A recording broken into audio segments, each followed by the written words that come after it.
오늘 함께 은혜 받으실 하나님의 말씀은 창세기 27장 23절의 말씀입니다. 제가 봉독해 올립니다. 그의 손이 형 에서의 손과 같이 털이 있으므로 분별하지 못하고 축복하였더라.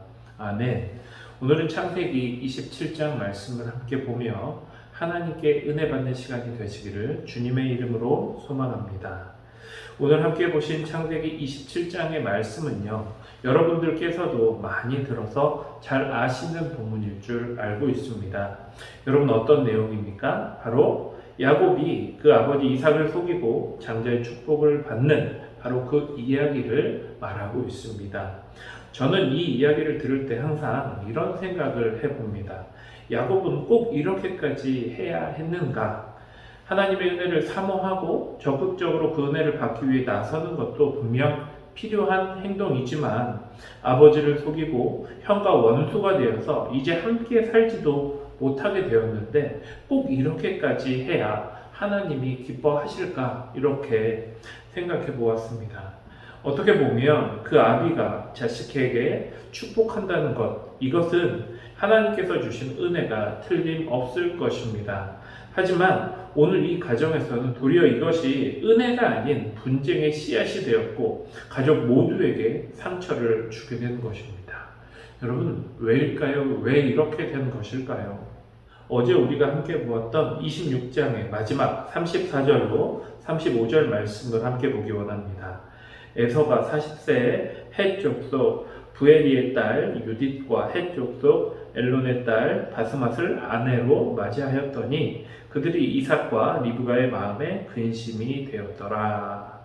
여러분, 우리가 창세기 24장에서 분명히 보았습니다. 아브라함이 종의 손을 자신의 허벅지 아래까지 넣게 하고 맹세케 한 것, 여러분, 그것이 무엇이었습니까? 바로 가나안 여인이 아닌 자기 고향으로 와서 이삭의 아내를 구해오라는 것입니다. 아브라함이 가나안 땅에서 살아남기 위해서는 그곳의 여인과 이삭을 혼인시키는 것이 당연한 것이었겠지만 세상이 주는, 또 우상을 섬기는 며느리가 주는 그런 평안과 안정을 포기하고 이제 모든 것을 다 하나님께 맡기고 하나님의 인도하심을 따르겠다는 그런 믿음의 선포였었던 것입니다. 그런데 그런 이삭과 리브가의 장남인 에서가 한 행동은 여러분 무엇입니까?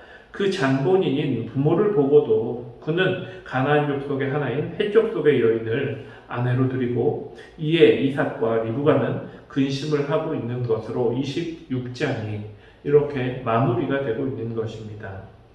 이것은 에서의 삶 속에서 하나님은 안중에도 없으며 그는 세상이 주는 평안과 여인의 아름다움을 더 중히 여긴다는 증거일 것입니다. 하지만 27장에서 이삭은 갑자기 그런 에서에게 명령을 합니다. 나를 위해 짐승을 사냥하여 별미를 만들어 오라. 여러분, 왜 이런 명령을 하였습니까? 그 장자 아들, 바로 에서를 축복하기 위해서였습니다. 이삭 자신의 삶 속에서도 항상 하나님의 인도하심을 받으며 살아왔고 지금 함께 살고 있는 아내 리브가가 바로 그 아버지 아브라함의 믿음의 선포이고 증거였음에도 불구하고 대놓고 이방 가나안 여인과 결혼을 한 에서를, 바로 그 에서를 축복하기 위해 하나님께, 여러분, 우리는 하나님께 복을 비는 것이지만 하나님의 뜻과는 아무런 상관없이 자신의 뜻대로 그 일을 해버리기 위해서 지금 에서에게 짐승을 잡아오라고 명령하고 있는 것입니다. 여러분, 오늘 본문 2절의 말씀을 함께 보기 원합니다. 이삭이 이르되 내가 이제 늙어 어느 날 죽을는지 알지 못하니, 이삭은 분명히 이렇게 말합니다. 내가 늙어서 언제 죽을지 모르기 때문에 지금 에서에게 이 명령을 했다라는 것입니다. 하지만 이삭은요, 이후 야곱이 라반의 집에서 피신했다가 돌아올 때까지도 살아 있었습니다. 결국 이삭이 이렇게 에서에게 축복하기 위해 짐승을 잡아오라고 명령한 이유는 하나님께서 에서를 선택하신 것도 아니었고 또 이삭의 수명이 다 하였기 때문에 하나님께서 자녀를 축복하라 명하신 것도 아니다라는 것이지요. 그럼 무엇입니까? 창세기 25장 23절을 보면 하나님께서는 분명히 에서가 아닌 야곱을 선택하셨음을 분명히 말씀하고 계십니다. 또한 가나안 여인과 결혼함으로 그의 삶의 방향이 하나님이 아님을 에서는 드러냈습니다. 그럼에도 불구하고 이삭은 에서를 축복하기 원했기 때문에 모든 상황을 다 외면하고 독단적으로 에서를 축복하려고 오늘 이 일을 벌이는 것입니다. 하지만 여러분, 우리가 분명히 알아야 할 것은 복을 주시는 당사자는 하나님이라는 것입니다. 그런데 하나님께 복을 빌면서 하나님의 뜻도 무시하고 복을 받을 당사자가 하나님과 함께하기를 원하지도 않는다면 과연 그 복이 제대로 이루어질 수 있을까요? 결국 하나님께서 주신 이 아름다운 은혜의 통로였던 부모를 통한 축복이 오늘 이삭의 고집과 불순종으로 인해 어떻게 변질되었습니까? 형과 동생을 원수로 만들어버렸고요. 자식과 부모가 헤어지게 되는 고통의 원인으로 변질되어 버린 것입니다. 사랑하는 성도 여러분, 이미 모든 것을 다 아시는 우리 예수님께서도 십자가를 놓고 기도하실 때 내 뜻이 아닌 하나님의 뜻을 구하기를 분명히 원하셨습니다. 왜입니까? 조금이라도 내 뜻으로 인해 하나님의 뜻이 가려지길 원치 않으셨기 때문입니다.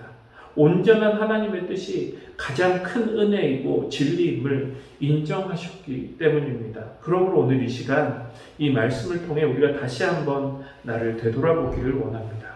그러므로 오늘 이 하루 내 뜻과 내 생각이 아니라 하나님의 뜻과 역사하심으로 온전히 살아가게 하여 주시옵소서. 그리고 오늘 이 새벽에 하나님께 부르짖는 내 모든 기도가 내 욕심과 소원을 이루는 기도가 아니라 하나님께서 원하시고 기뻐하시는 고백을 하게 하여 주시옵소서. 이렇게 기도할 수 있는 저와 여러분들이 되시기를 주님의 이름으로 축원합니다.